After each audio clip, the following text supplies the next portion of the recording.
Myslíte si, že sú všetky televízory rovnaké? Tak, presne, máme zásadnú otázku a ak si myslíte, že áno, tak vás vyvedieme z omylu, pretože v nasledujúcej reportáži vám poradíme, ako na čo sa pri rozhodovaní zamerať a ako si vybrať televízor, ktorý bude vyhovovať vašim potrebám. Ďakujem veľmi pekne.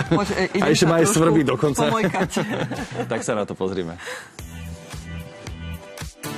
Televízor patrí medzi spotrebiče, ktoré v domácnosti nemeníme až tak často. Jeho životnosť bežne presahuje aj desiatky rokov a preto by mal byť jeho výber čo najzodpovednejší. Záleží najmä na tom, aké sú vaše potreby, rozpočet a priestor, do ktorého ho chcete umiestniť. Tých parametrov je určite niekoľko, na ktoré by sme sa mali zamerať. Prvým z nich je jednoznačne veľkosť, teda samotnej televízie, alebo teda uhlopriečky. Tým by som začal, dá sa povedať, že neexistuje dneska príliš veľký televízor. Toto, čo tu teraz stojí u nás, tak je vlastne najväčší komerčne dostupný televízor o veľkosti vlastne 115 palcov a bavíme sa o uhlopriečke 3 metre. Veľmi veľa ľudí má mienku, že naozaj na takýto televízor by sme sa mali pozerať možno z nejakých 10 metrov, avšak povedzme si, realisticky to asi není úplne možné. Správna vzdialenosť na či už 98-palcový alebo 115-palcový televízor je 3 metre. Treba si uvedomiť, že každý takýto televízor je v podstate vybavený moderným procesorom, čiže dá sa povedať, že nám to dopočítava snímky do vyššieho rozlíšenia. A teda žiadnych 10 ani 20 metrov, a naozaj 3 metre je tá optimálna vzdialenosť.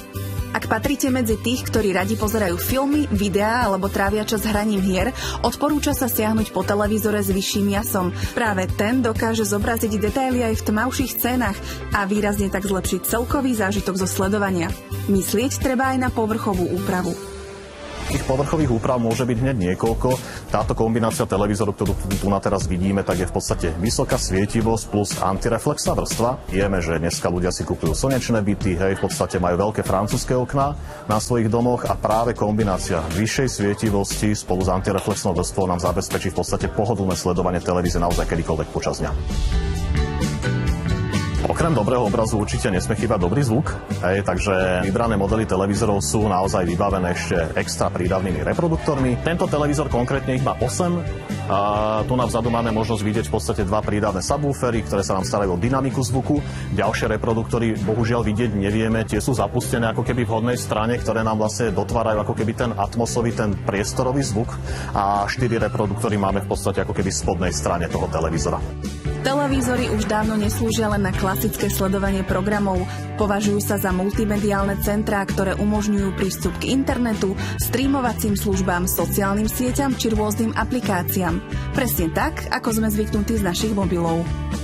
Televízory majú podporu aj v podstate hlasového vyhľadávania. V tomto prípade mám diaľkový ovládač, ktorý je spárovaný bluetoothovo. To znamená, že ad 1 nemusím mieriť na televízor a ad 2 funguje mi tu funkcia v podstate mikrofón. Čiže ja keď takto na tej domovskej stránke si stlačím mikrofón, Let's Dance 2025 Markíza, tak vidíme, že mi to v podstate vyhľadá konkrétne nejaké teda videá priamo z toho, bez toho, aby som to tam nejak musel vypisovať. Dnešné televízory toho dokážu omnoho viac ako kedysi. Stačí si vybrať ten správny a z obyčajného sledovania sa stane zážitok, ktorý bude baviť celú rodinu.